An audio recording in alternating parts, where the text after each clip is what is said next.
하나님께서 우리를 부르십니다. 이제 마음과 뜻과 정성을 모아 살아계신 하나님께 나아가겠습니다. 함께 기도합니다. 하나님은 우리에게 은혜를 베푸사 복을 주시고 그의 얼굴빛을 우리에게 비추사 주의 도를 땅 위에 주의 구원을 모든 나라에게 알리소서.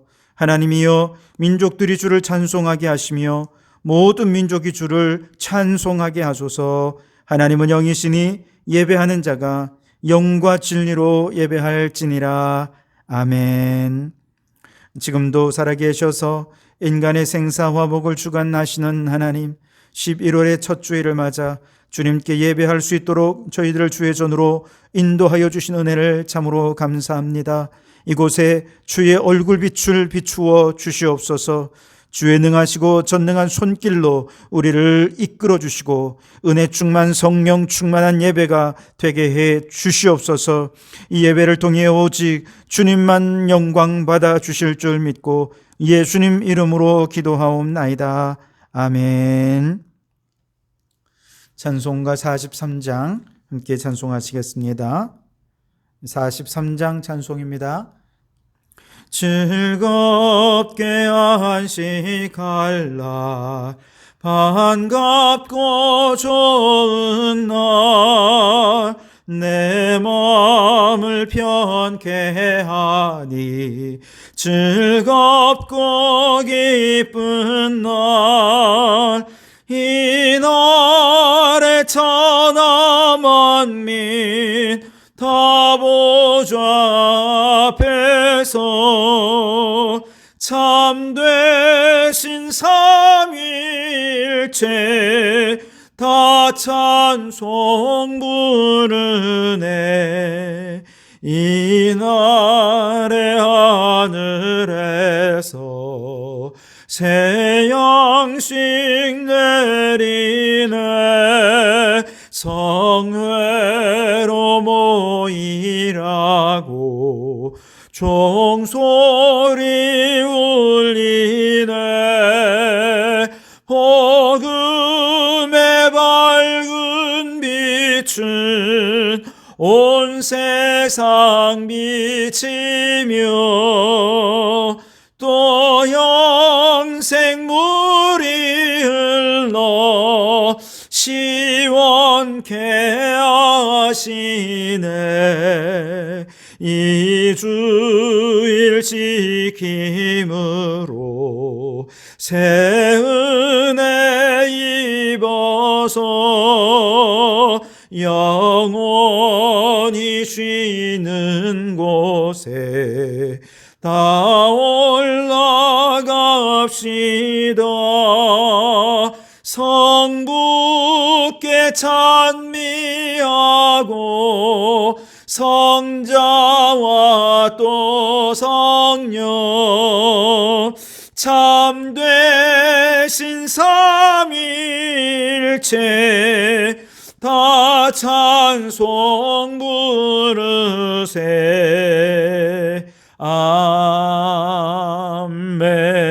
아멘. 성시교독은 교독문 79번 시편 요한복음 15장 말씀입니다. 성시교독 79번 요한복음 15장입니다.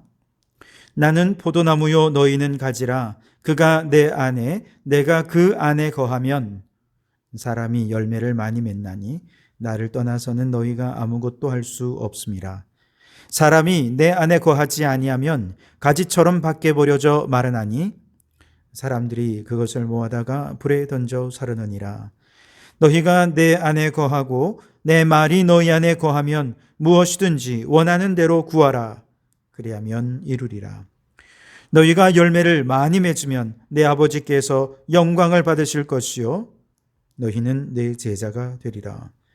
아버지께서 나를 사랑하신 것 같이 나도 너희를 사랑하였으니 나의 사랑 안에 거하라. 내가 아버지의 계명을 지켜 그의 사랑 안에 거하는 것 같이 너희도 내 계명을 지키면 내 사랑 안에 거하리라.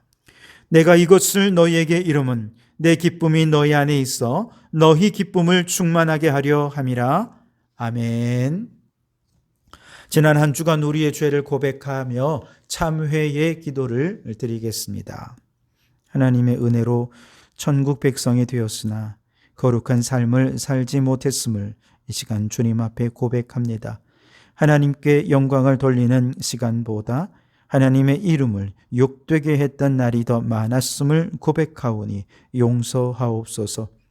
반석 같은 믿음을 지키기보다 흔들리는 바다 물결같이 요동할 때가 많았던 믿음 없던 우리들을 주님 용서하여 주시옵소서.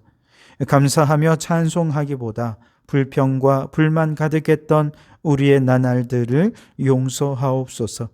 성령 충만하기보다 내 생각, 내 고집으로 불순종하며 살았던 우리의 죄악을 용서하옵소서. 우리의 모든 죄를 십자가 보혈로 깨끗이 씻어주시고 동이서에서 먼 것 같이 우리의 죄가 떠나가게 하옵소서. 여기 우리를 용서하신 주님의 용서의 말씀이 있습니다. 여호와께서 말씀하시되 보라, 우리가 서로 변론하자. 너희 죄가 주홍 같을지라도 눈과 같이 희어질 것이요 진홍같이 붉을지라도 양털같이 되리라. 아멘. 나는 전능하신 아버지 하나님, 천지의 창조주를 믿습니다. 나는 그의 유일하신 아들 우리 주 예수 그리스도를 믿습니다. 그는 성령으로 잉태되어 동정녀 마리아에게서 나시고 본디오 빌라도에게 고난을 받아 십자가에 못 박혀 죽으시고 장사된 지 사흘 만에 죽은 자 가운데서 다시 살아나셨으며 하늘에 오르시어 전능하신 아버지 하나님 우편에 앉아 계시다가 거기로부터 살아있는 자와 죽은 자를 심판하러 오십니다.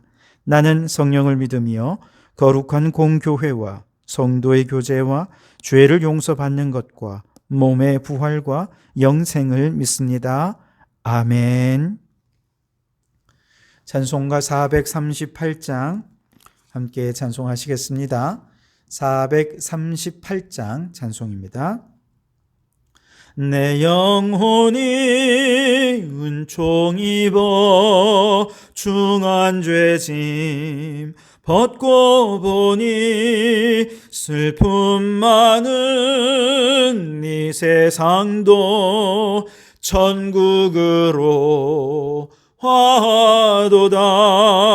할렐루야 찬양하세. 내 모든 죄 사함 받고 주 예수와 동행하니 그 어디나 하늘나라 주의 얼굴 뵙기 전에 멀리 뵈던 하늘나라 내 맘속에 이루어지니 날로 날로 가깝도다. 할렐루야 찬양하세. 내 모든 죄 사함 받고 주 예수와 동행하니 그 어디나 하늘나라 높은 산이 거친 들이 초막이나 궁궐이나 내 주 예수 모신 곳이 그 어디나 하늘나라 할렐루야 찬양하세. 내 모든 죄 사함 받고 주 예수와 동행하니 그 어디나 하늘나라. 아멘. 이 시간 함께 공동기도문으로 기도하기를 원합니다. 우리 주님 한번 부르짖어 기도하시겠습니다. 주여, 대한민국을 위하여 기도합니다. 주님, 우리나라가 위드 코로나 시대를 잘 준비하고 국민들이 협력하여 성공적으로 위드 코로나 문화를 정착시키게 하소서. 다음 대통령 선거에 하나님을 두려워할 줄 아는 사람이 대통령으로 선출되게 하시고 선거의 과정이 국민들에게 희망을 주는 선거가 되게 하소서. 한국교회를 위하여 기도합니다. 주님, 한국교회가 어지러운 세상 속에서 교회의 참된 역할을 찾게 하시고 복음으로 대안을 제시할 수 있는 비전 공동체가 되게 하소서. 코로나로 위축되어 있는 각 교회의 예배와 사역이 속히 정상화되어 잠자고 있는 수많은 영혼들을 흔들어 깨우는 한국교회가 되게 하소서. 성도교회를 위하여 기도합니다. 주여 이제 회복하게 하소서. 모든 신앙생활이 온전히 회복될 뿐 아니라 삶의 예배와 가정예배가 강화되어 코로나 이전보다 더욱 성도들의 신앙이 성장하게 하소서. 추수감사주일에는 한 해 동안 감사의 열매가 풍성하게 하시며 주님의 마음으로 코로나 취약계층을 섬겨서 작은 위로를 전하게 하소서. 성도들을 위하여 기도합니다. 주님, 성도들의 가정이 화목하고 사업에 복을 주시며 자녀들의 앞날에 복을 주시고 하나님을 경외하여 천대까지 복을 받게 하소서. 코로나 바이러스와 각종 질병과 위험으로부터 성도들을 지켜보았으며 일상생활 속에서 하나님 만드신 피조 생명들을 지키며 보호하는 청지기로 살게 하소서. 예배를 위하여 기도합니다. 이 시간 예배를 통해 귀로만 듣던 주님을 눈으로 보게 하시고 깊은 사랑의 교제를 나누는 신령한 예배가 되게 하소서. 이 예배를 통해 하나님만 영광을 받아 주시옵소서. 이제 다 알지 못한 기도를 주님께서 가르쳐 주신 기도로 기도하오니 하늘에 계신 우리 아버지, 아버지의 이름을 거룩하게 하시며 아버지의 나라가 오게 하시며 아버지의 뜻이 하늘에서와 같이 땅에서도 이루어지게 하소서.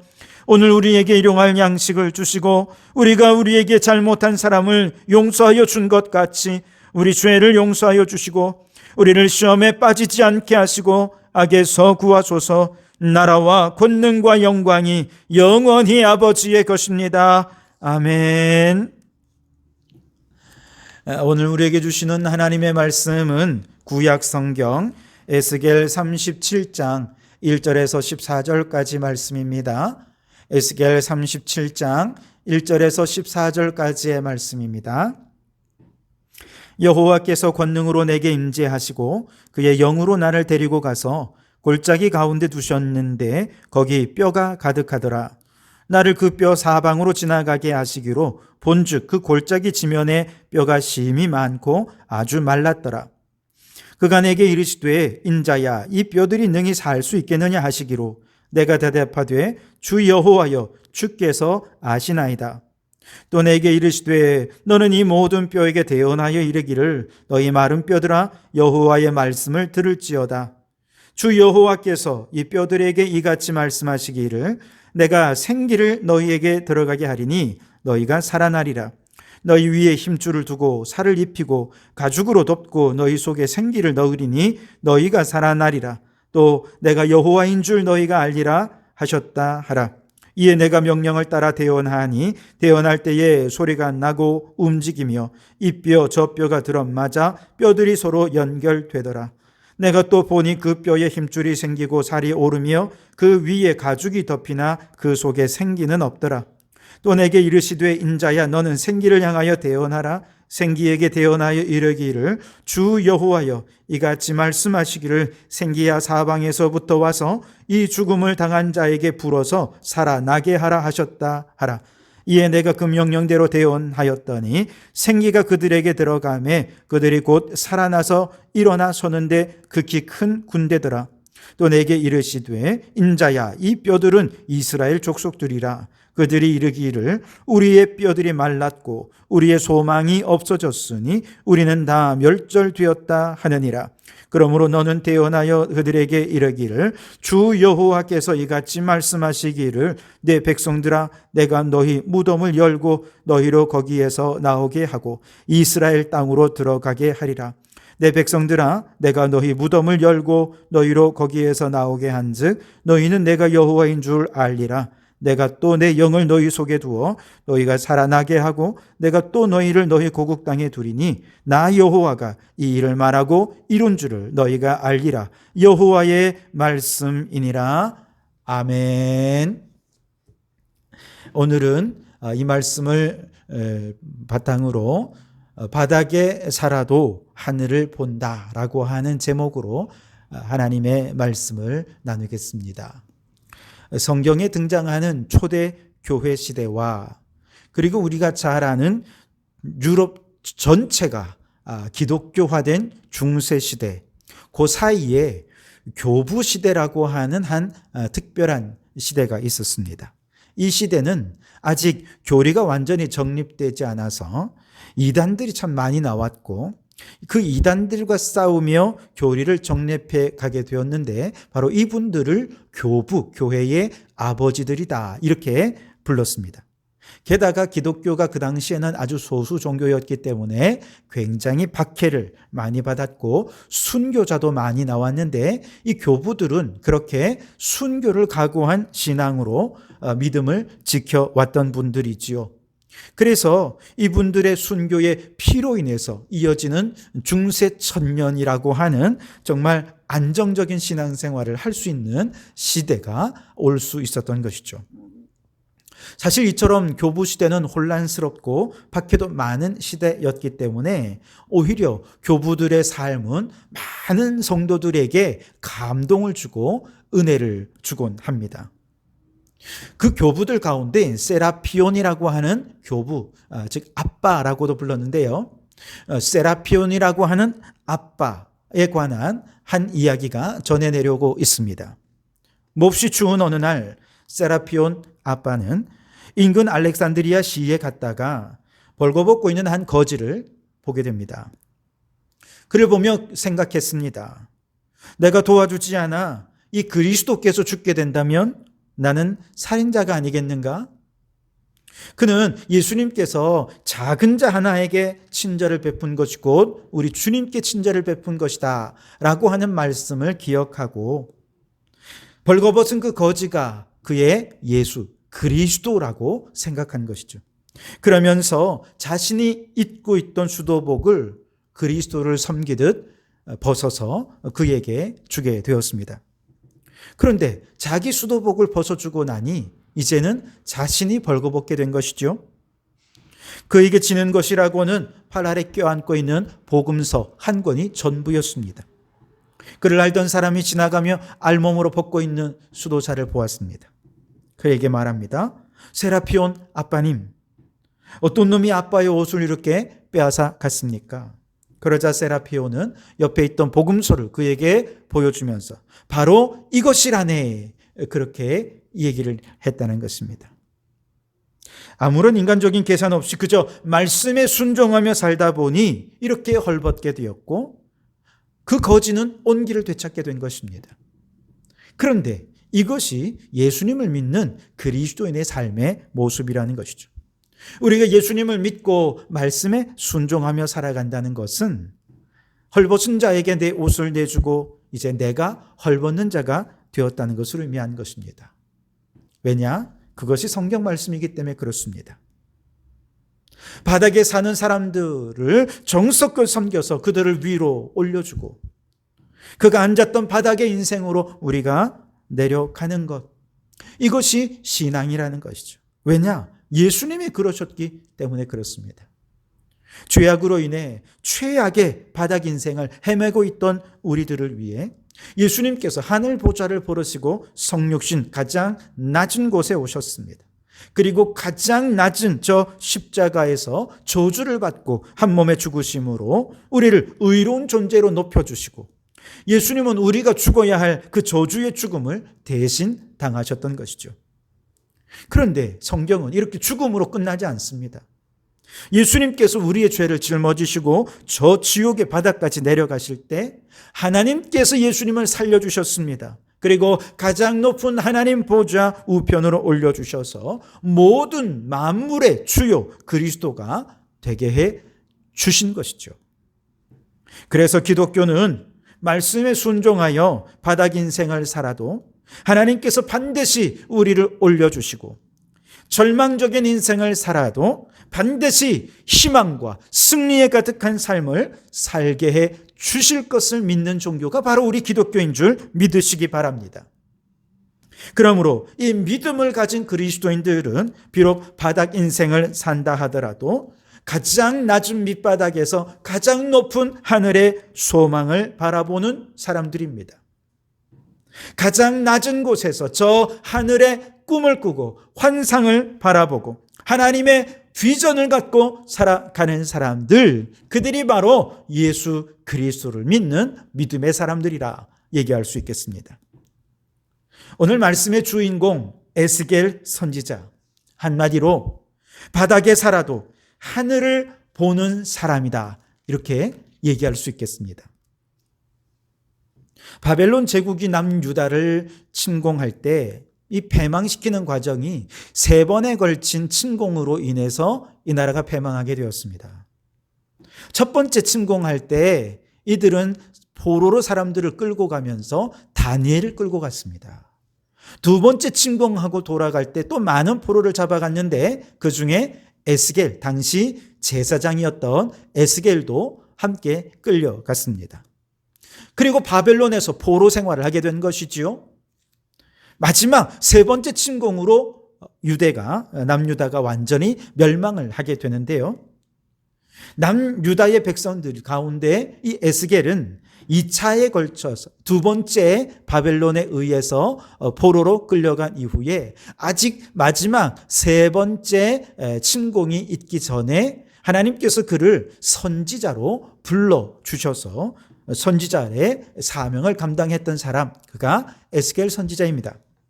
에스겔은 저 멀리 고향 예루살렘에서는 이제 3차 침공이 있을 것이고 남유다는 이제 곧 이 죄로 인해서 멸망하게 될 것이니 아직 남아있는 시기 동안에 회개하라고 하나님의 심판과 회개에 관하여 선포했습니다. 그러다가 회개하지 않는 이스라엘 백성들에게 마지막 3번째 바벨론이 침공을 하고 남유다가 완전히 멸망을 하자 그때부터는 이제 이스라엘의 회복을 선포하면서 백성들을 위로하고 희망을 주었던 사람이 바로 에스겔 선지자입니다. 에스겔 선지자의 상황을 생각해 보세요. 그야말로 바닥이 아닙니까? 국가적으로 보면 나라가 패망했습니다. 개인적으로 보면 그는 바벨론의 포로로 끌려와 있는 신세가 되었습니다. 국가적으로도 최악이죠. 나라가 망한 것보다 더 최악이 어디 있습니까? 개인적으로 보아도 그는 자신의 자유를 다 잃어버린 포로 신세가 되었으니 최악의 상황이었지요. 그러나 그는 바로 그곳에서 하늘을 바라보았습니다. 하나님이 주신 꿈을 꾸었습니다. 환상을 보았습니다. 그래서 하나님이 주신 꿈과 환상으로 백성들에게 때로는 회개를 촉구하고 때로는 하늘의 희망을 선포했던 사람이 에스겔 선지자였죠. 그래서 에스겔은 한마디로 바닥에 살아도 하늘을 바라보는 사람이라 이렇게 얘기할 수 있는 것이죠. 사실 바닥에 살아도 하늘을 본다라고 하는 이 말은 제가 만든 얘기가 아니라 책의 제목입니다. 바로 두레교회 설립자요, 지금은 은퇴하신 김진홍 목사님 이야기를 다룬 책이 바로 이 책입니다. 1971년 목사 안수를 받고 그는 생각을 했습니다. 기왕 주를 위해 살 것 같으면 가장 가난한 사람들을 위해 목회를 하자. 그래서 그는 청계천 하류 판자촌에 들어가서 목회를 시작했습니다. 그곳은 빈민 중에서도 빈민, 낮은 자들 중에서도 가장 낮은 자들이 모여드는 곳이었습니다. 젊은이들이 일감이 없어 빈둥빈둥 놀고 대낮에도 그렇게 돌아다니는 모습을 보면서 어떻게든 그들에게 일자리를 마련해주고 희망을 줘야겠다 생각을 하고 주변을 둘러보니 쓰레기 집화장이 있는 것입니다. 그래서 그가 이렇게 보니까 쓰레기를 잘 뒤지면 쓸만한 것들을 찾아서 그것을 내다 팔면 돈이 되겠다, 이들에게 도움이 되리라 생각을 했어요. 이렇게 쓰레기 뒤지는 일을 그 당시 넝마주의라 그렇게 불렀는데요. 그래서 이 김진홍 목사님이 청년들을 일일이 찾아다니면서 넝마주의를 권유를 했죠. 그러자 청년들은 아이고 쓰레기 뒤지는 일은 천한 일이고 이건 창피한 일이다 생각하면서 거절을 하는 것입니다. 하지만 김진홍 목사님은요, 그런 그들에게 우리나라처럼 자원이 없는 나라에서 그냥 쓰레기로 버려질 수 있는 것들을, 그곳에서 쓸만한 것들을 찾아서 재활용하는 것은 이건 애국 중에서도 애국이다. 넉마주의는 창피한 것이 아니라 애국하는 것이다. 이렇게 얘기하면서 그들을 설득한 것이죠. 그 말에 젊은이들이 한 사람, 두 사람 이제 마음을 돌이켜 호응을 하기 시작했습니다. 그리고 이제 그들이 나아가서 쓰레기에서 이제 재활용할 폐품들을 줍는데, 넉마주의들이 일을 하면서 매일같이 외쳤던 구호가 바닥에 살아도 하늘을 본다 하는 것이었습니다.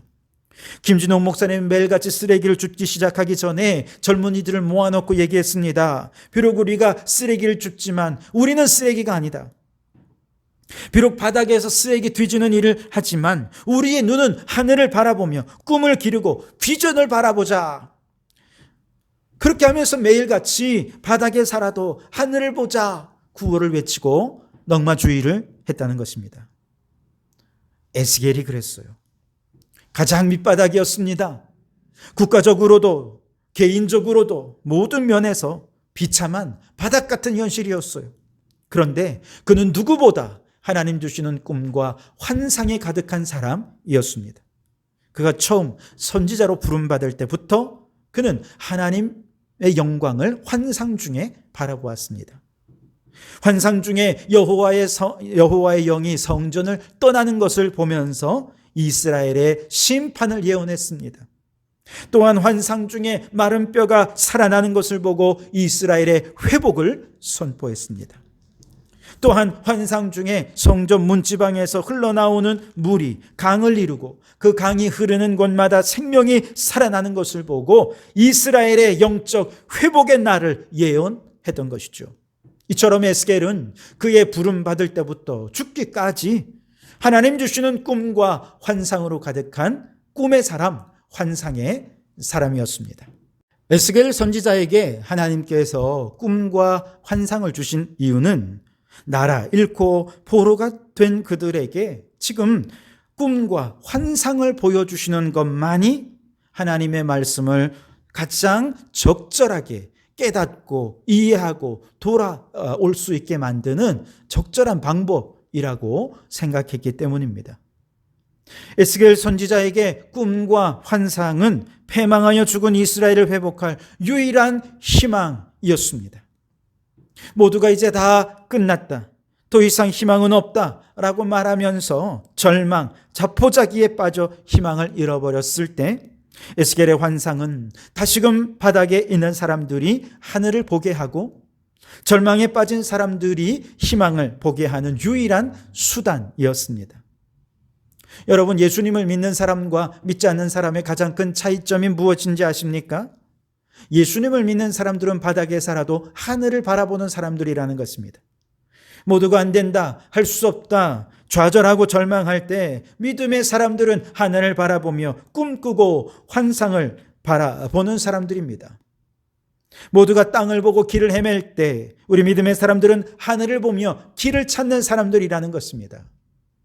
모세가 출애굽할 때 앞에는 홍해가 가로막혔습니다. 뒤에는 애굽의 군대가 쳐들어왔습니다. 정말 진퇴양난, 어디로 가야 할지 알지 못하는 막힌 길 속에서 답답해하며 모든 사람들이 절망하면서 이제 끝났다, 통곡하고 원망하던 그때 모세가 하늘을 바라봅니다. 하나님께 눈을 들어 간절히 기도합니다. 그럴 때 하나님께서 그에게 길을 보여주십니다. 그리고 백성들에게 말합니다. 너희는 두려워하지 말고 가만히 서서 여호와께서 오늘 너희를 위하여 행하시는 구원을 보라. 하나님께서 길을 마련해 주셨다는 것입니다. 비록 절망스러운 인생을 살아도, 바닥에 있는 인생이라 할지라도 하늘을 바라보면 꿈을 꾸게 되고 환상을 보게 될 줄 믿습니다. 비록 땅에 살아도 하늘을 바라보게 되면 길을 찾게 되어질 줄 믿습니다. 여기에 희망이 있는 것이죠. 이것이 기독교 신앙이라는 것입니다. 그러므로 여러분, 절망적인 바닥 인생을 헤매다 오늘 주의 전에 나오셨습니까? 잘 오셨습니다. 예배는 눈을 들어 하늘을 바라보는 것입니다. 사방으로 막힌 현실에서 답답해하며 숨이 막혀 죽을 것 같은 상황입니까? 오늘 예배를 드리며 하늘을 바라보시기 바랍니다.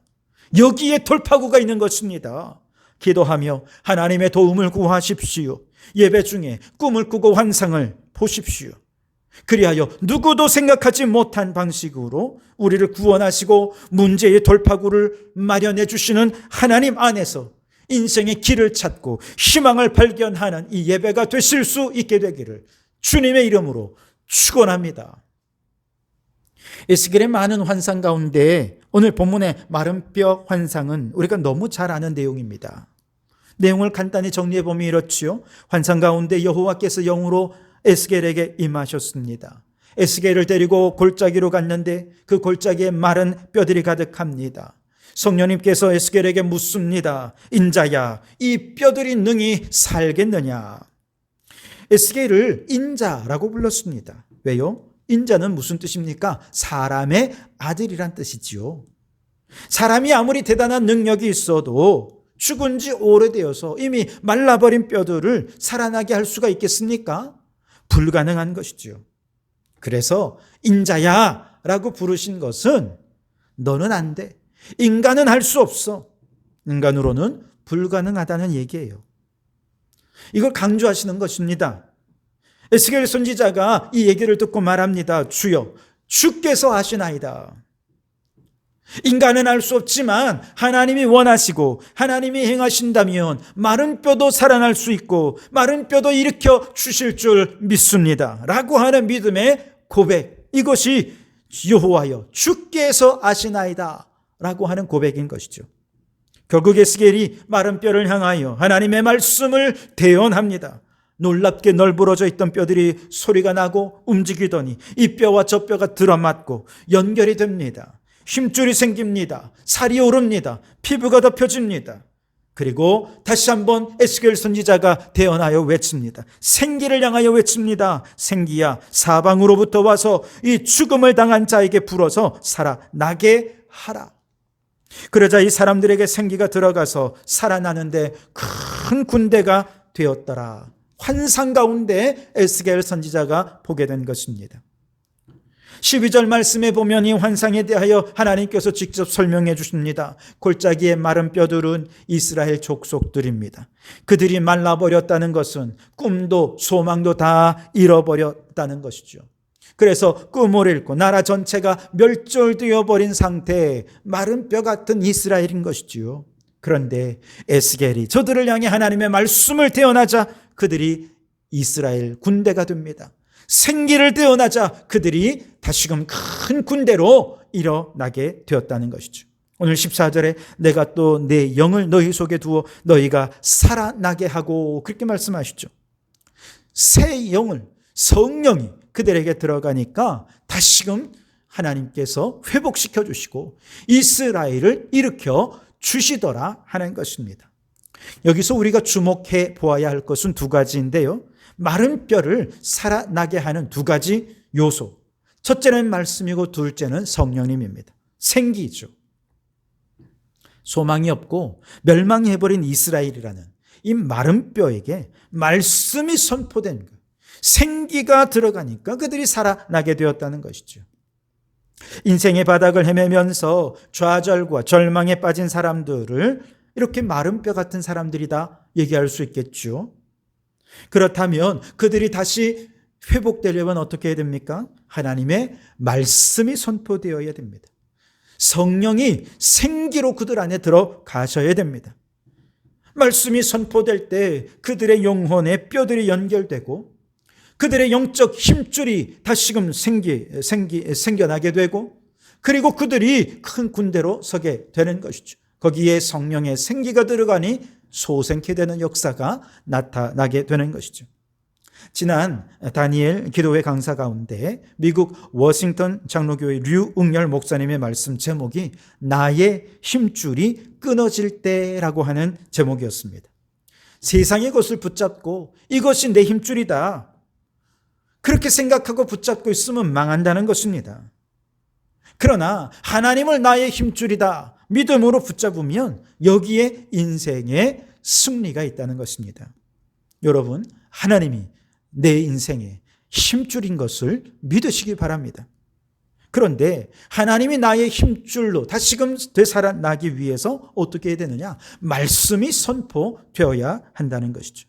하나님의 말씀 속에서 꿈을 꾸고 환상을 보고 성경 말씀 가운데 하나님의 음성을 듣고 하나님 말씀 속에서 희망을 발견할 때 하나님이야말로 내 힘줄이 되시는 것을 비로소 깨닫게 되는 것이죠. 왜냐하면 성경 말씀은요, 무궁무진한 하나님의 꿈과 비전의 이야기로 가득 차 있기 때문에 그래요. 인간의 이성으로 파악하기 힘든 엄청난 환상 가득한 꿈의 책이 바로 성경책입니다. 그래서 성경을 읽으면 상상력이 생기고 믿음의 상상력을 가지고 또 성경을 읽으면 하나님이 주시는 희망, 하나님이 주시는 소망 발견하게 되는 것이죠. 누구든지 바닥의 인생을 살아도 하늘을 바라보며 희망을 발견할 수 있는 것, 하나님을 내 인생의 힘줄로 여기며 승리의 삶을 살 수 있는 비결, 하나님의 말씀 가운데로 나아가는 것이죠. 안타깝게도 매일 성경을 읽고 말씀을 깊이 연구했던 저 유대 바리새인들은 상상력 없이 그저 머리로만 성경을 읽으니까 율법주의에 빠져버리고 말았습니다. 그런데 예수님께서 오셨어요. 제자들에게 하나님의 나라를 비유로 말씀하셨어요.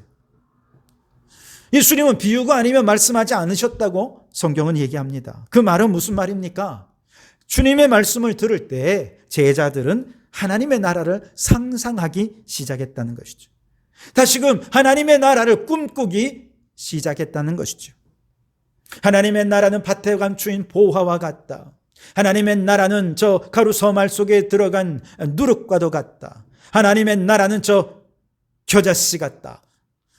비유를 통해 말씀하시는 하나하나를 통해서 생각이 자라나고 상상력이 꿈틀꿈틀 되기 시작하고 바로 그곳에 그 위에 성령이 생기로 부어지니까 자녀들이 예언을 하게 되고 젊은이들은 환상을 보게 되고 늙은이들은 꿈을 꾸게 되는 놀라운 역사가 일어나게 된 것입니다. 여러분, 오늘날 이 세상이 왜 이렇게 삭막해진지 아십니까? 상상력이 빈곤하기 때문에 그렇습니다. 우리나라가 경제적으로는 세계적인 수준으로 도약했지요. 그러나 안타깝게도 상상력으로는 빈곤하기 짝이 없습니다. 저 아프리카의 기근에 시달리고 있는 사람들의 빈곤만큼이나 우리의 상상력은 빈곤합니다. 가난보다 무서운 것은 상상력의 빈곤입니다. 꿈이 없고 환상을 볼 줄 모르며 감탄할 수 없다면 그는 정말로 불쌍한 인생을 살고 있다고 얘기할 수 있겠습니다. 여러분, 우리 그리스도인들도 예외는 아닐 것입니다. 성경을 읽을 때 상상력이 없이 그저 문자 그대로만 읽으면 성경을 읽고 감동을 받지 못해요. 성경을 보면 감탄할 수도 없습니다. 하나님의 아름다움을 경외하지 못하는 것이죠. 우리가 성경을 왜 읽습니까? 감탄하기 위해 읽는 것입니다. 하나님을 경외하기 위해 읽는 거예요. 문자로만 성경을 읽고 머리로만 성경을 읽으면 성경을 아무리 봐도 꿈이 없어요. 환상을 바라보지 못합니다. 결국 바리새적이 되고 율법주의적으로 빠지게 되는 것이죠. 그러나 여러분, 에스겔처럼 성경 속에서 하나님의 꿈과 환상을 보는 영적 상상력이 우리에게 있기를 바랍니다. 에스겔처럼 말씀을 통해 꿈을 꾸고 환상을 보게 되면 마른 뼈가 살아나 큰 군대가 되고 말씀이 내 인생의 힘줄이 되어 하나님의 능력으로 모두가 인생의 바닥을 헤맨다고 말하지만 환상을 보면 인생의 바닥은 오히려 이 바닥을 박차고 뛰어오를 발판이다, 디딤돌이다 라고 생각을 하며 인생 도약을 축복을 누리게 되어질 줄 믿습니다. 여러분, 미래는 시인의 시대가 될 것입니다. 머리 쓰는 일은 기계가 얼마든지 다 해낼 수 있기 때문이죠. 인간은 아무리 똑똑해도 인공지능을 따라갈 수가 없습니다. 그러나 그 기계가 흉내낼 수 없는 것이 있습니다. 바로 시인의 상상력입니다. 꿈꾸고 환상을 보고 감탄하고 노래하는 이 시인의 상상력은 하나님께서 우리 인간에게만 주신 특권, 시인인 것이죠. 에스겔은 시인이죠. 환상가고 꿈꾸는 자였습니다. 저는 오늘 여러분의 자녀들이 이 시대의 에스겔이 되기를 바랍니다.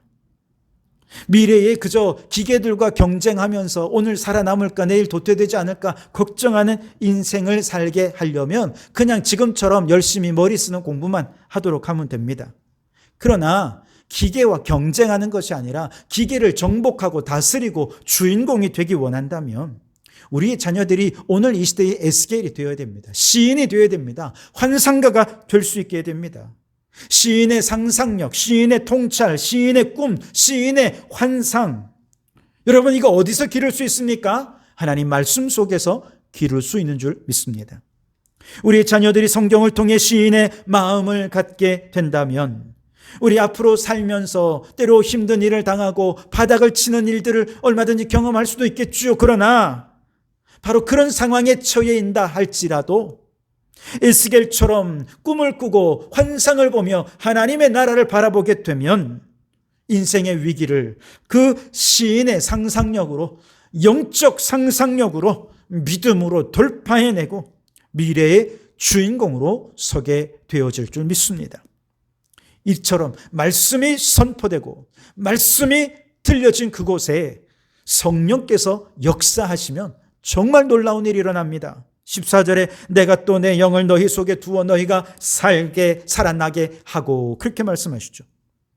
말씀을 읽고 꿈을 꾸는 사람은 하나님의 군대의 모양은 갖출 수 있습니다.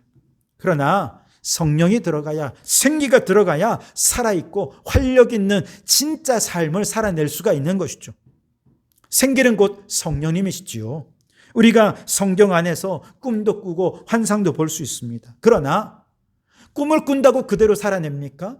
환상을 본다고 그대로 살아낼 수 있습니까? 아니에요.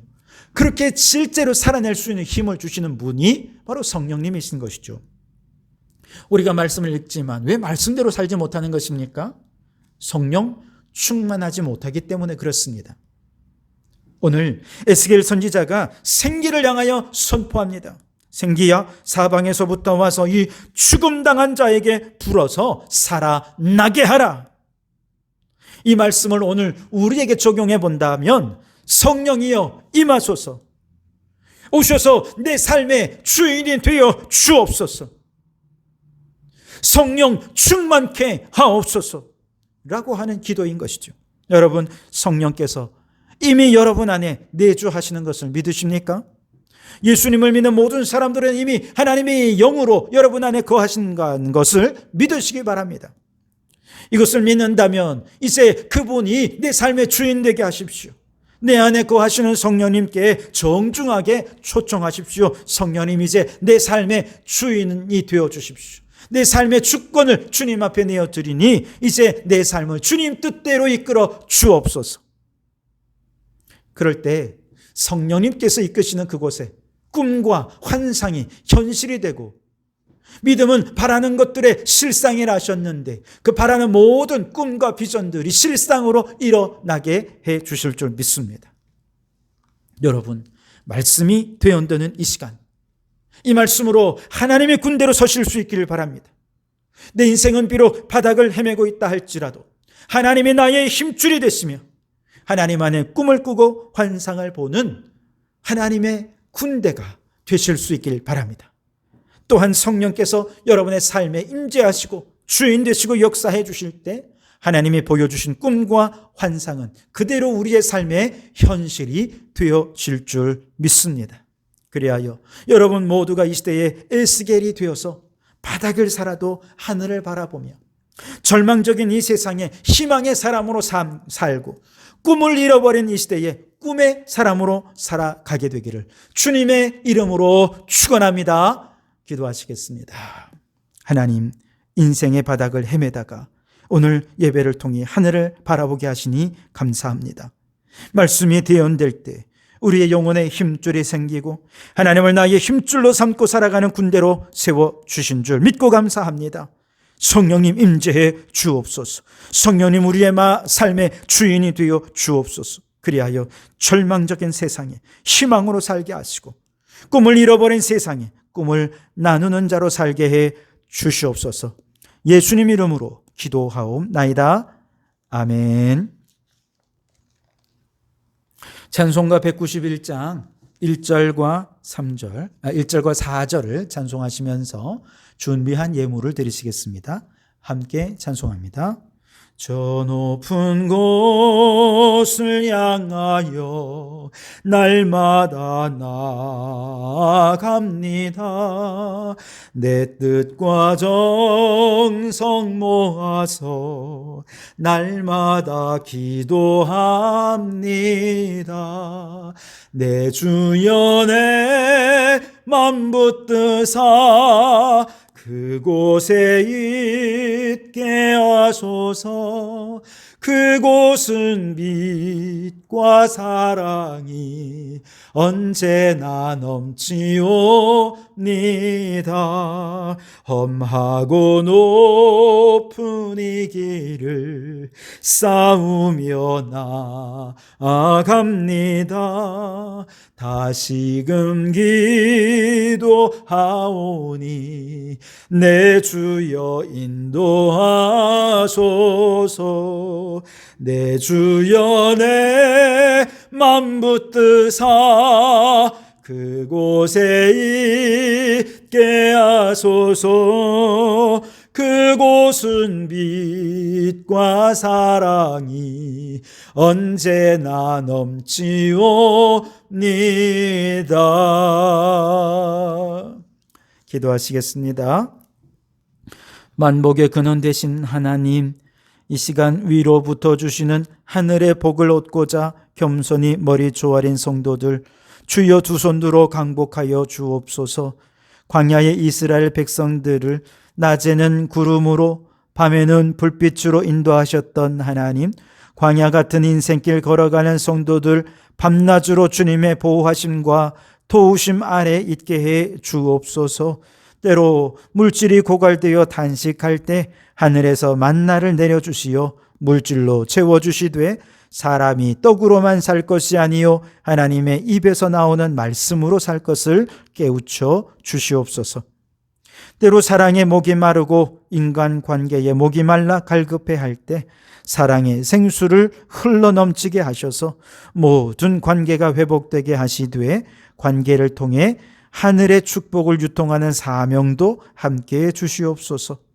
여호와 라파 치료하시는 하나님, 때로 불뱀에 물린 것처럼 죽을 것 같은 질병의 아픔 속에서 십자가의 예수님을 바라보며 기도할 때 주여 고치시고 싸매시고 치료하여 주시옵소서. 여호와 니시, 승리의 깃발이신 하나님, 우리 성도들이 전쟁터 같은 삶의 자리에서 수많은 어려움에 시달리며 살아갈 때 승리자 하나님을 믿고 의지하여 날마다 믿음의 승리자로 살게 해 주옵소서.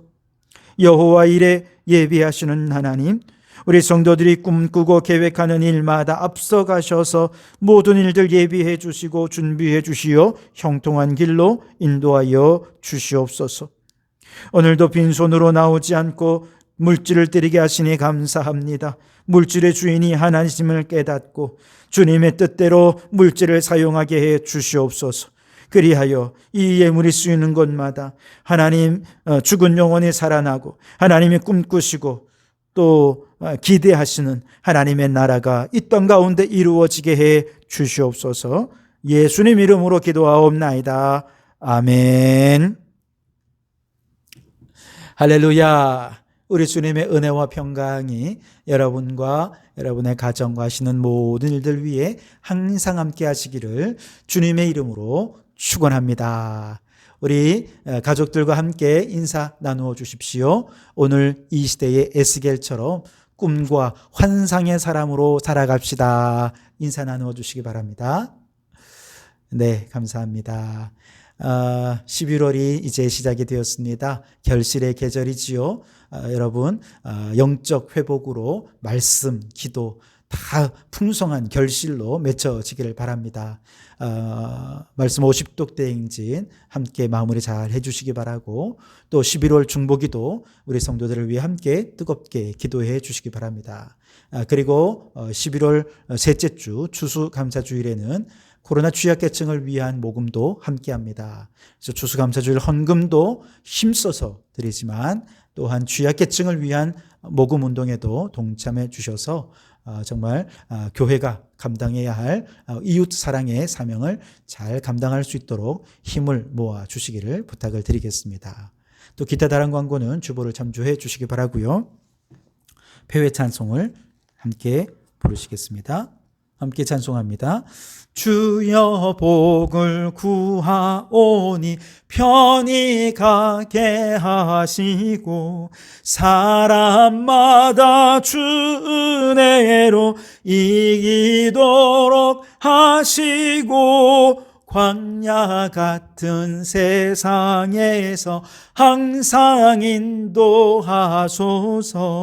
주의 복된 말씀 듣고 무한 감사합니다. 구원받은 주의 성도 열매 맺게 하시며 하나님이 우리 함께 항상 계시옵소서. 아멘. 기도하시겠습니다.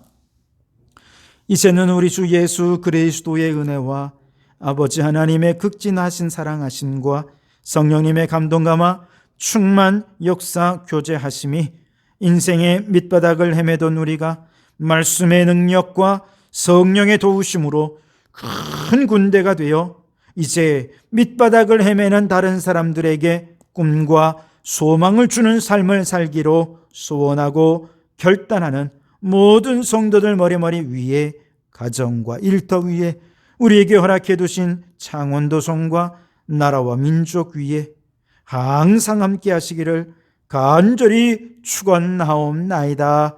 아멘.